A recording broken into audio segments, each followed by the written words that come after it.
Kumusta po kayo? Bago po ang lahat, first things first.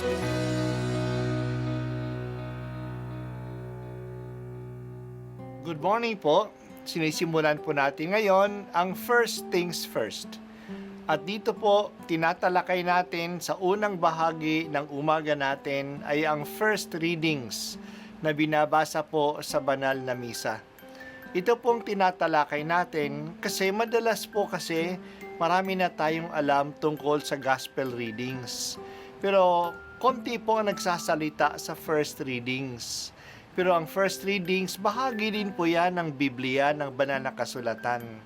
Kaya susubaybayan po natin ang mga first readings, basahin po natin at kuminsan kailangan ng basahin ng 2 o 3 beses bago maintindihan kasi hindi po tayo familiar sa mga istorya at sa mga kaisipan na tinatalakay dito.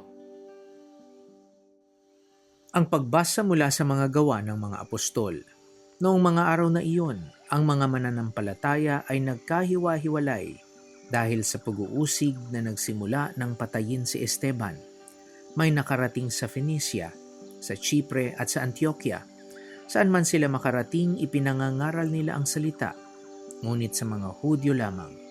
Subalit may kasama silang taga-Chipre at taga-Sirene na pagdating sa Antioquia ay nangaral naman sa mga Griego ng mabuting balita tungkol sa Panginoong Hesus.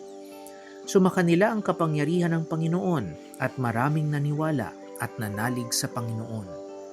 Nabalitaan ito ng simbahan sa Jerusalem, kaya't sinugo nila sa Antioquia si Bernabe. Nang dumating si roon at makita ang pagpapala ng Diyos sa kanila, siya'y nagalak at pinagpayuhan silang lahat na manatiling tapat sa Panginoon. Mabuting tao si Bernabe, puspos ng Espiritu Santo at matibay ang pananampalataya, kaya marami siyang nadala sa Panginoon.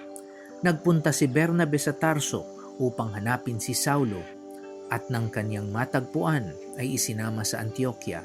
1 taong singkad silang nanatili roong kasama ng simbahan at nagturo sa maraming tao. At doon sa Antioquia unang tinawag na Kristiyano ang mga alagad. Ang salita ng Diyos. Salamat sa Diyos. Ang pag-uusig sa mga Kristiyano ay tumulong pa sa pag-unlad ng pananampalataya at sa paglawak nito. Ang mga umalis sa Jerusalem dahil sa pag-uusig ay pumunta sa iba't ibang lugar. Siguro umuwi sila sa kanilang probinsya o doon na sila nakapaghanap buhay. Pero kung nasaan sila, patuloy silang nagsasalita tungkol kay Jesus. Kaya ang iba ay pumunta sa Phoenicia na nasa kasalukuyang Lebanon. Ang iba naman ay sa isla ng Chipre at ang iba sa lungsod ng Antioquia sa bansa ng Syria. Sa kanilang pagpapahayag tungkol kay Jesus sa kapwa Hudyo lang sila pumupunta. Maliban sa mga mananampalataya na taga-Chipre at taga-Sirene, nung sila'y napapunta sa Antioquia, nagsalita din sila sa mga Griego, sa mga hindi Hudyo. Ang tinutukoy ng mga Griego dito ay hindi lang yung nagsasalita ng Griego, kundi sila ay hindi mga Hudyo. Sila ay nabibilang sa mga Hintil. Kahit na hindi sila Hudyo, malapit ang puso nila sa katuruan ni Moises. Kaya nga sila ay pumupunta sa mga sinagoga ng mga Hudyo at nakikinig sa mga aral tungkol sa iisang Diyos. Maraming mga Griego sa Antioquia ang tumanggap sa magandang balita tungkol kay Jesus. Nang dumating ang balitang ito sa mga apostol sa Jerusalem, pinadala nila si Barnabas, isang tao na puno ng Espiritu Santo at pananampalataya. Siya ay taga-isla ng Chipre, kaya siya ay nagsasalita din ng Griego. Nasaksihan niya ang lakas ng pananampalataya ng mga taga-Antioquia. Natuwa siya at in-encourage niya ang mga taga roon na manalig sa Diyos at matatiling matatag. Dahil sa dami ng trabaho sa pag-organize ng mga tao at sa pagpangangaral sa kanila, pinuntahan niya si Saulo na noon ay nandoon sa kanila sa Tarsus, sa kabilang Roman province ng Cilicia. Si Bernabe rin ang nagpakilala kay Saulo sa mga mananampalataya sa Jerusalem nung ito'y nagbagong buhay. Kaya kilala niya si Saulo. Silang dalawa ay nagtulungan na itayo at palakasin ang simbahan sa Antioquia. Dito sa lungsod na ito, nauso na tawaging Kristiyano ang mga naniniwala na dumating na ang Kristo at siya ay si Jesus. Naging international na ang paglawak ng pananampalataya. Noon, ito'y para lang sa mga Hudyo sa Jerusalem at sa probinsya ng Judea. Ngayon ito'y nakarating na sa mga karatig bansa. Salamat sa pag-uusig.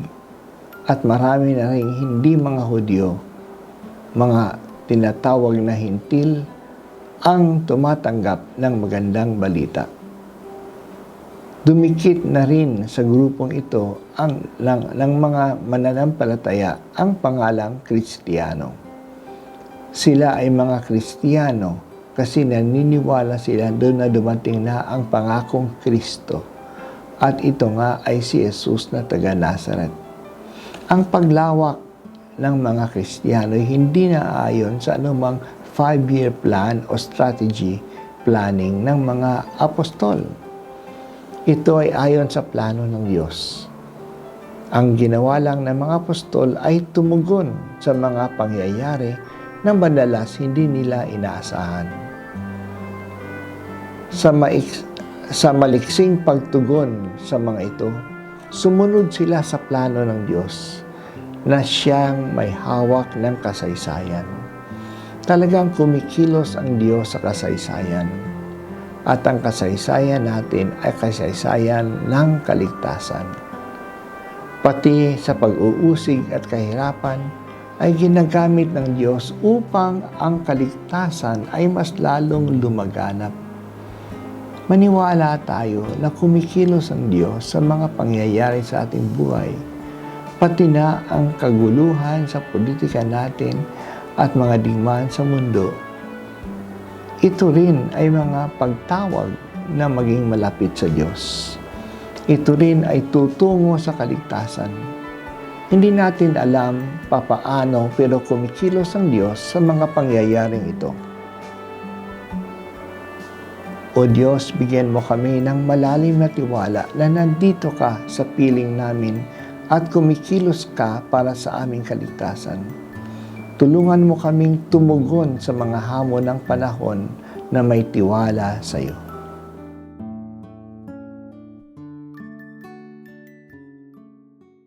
At ako po ay si Bishop Broderick Pabilio dito sa First Things First.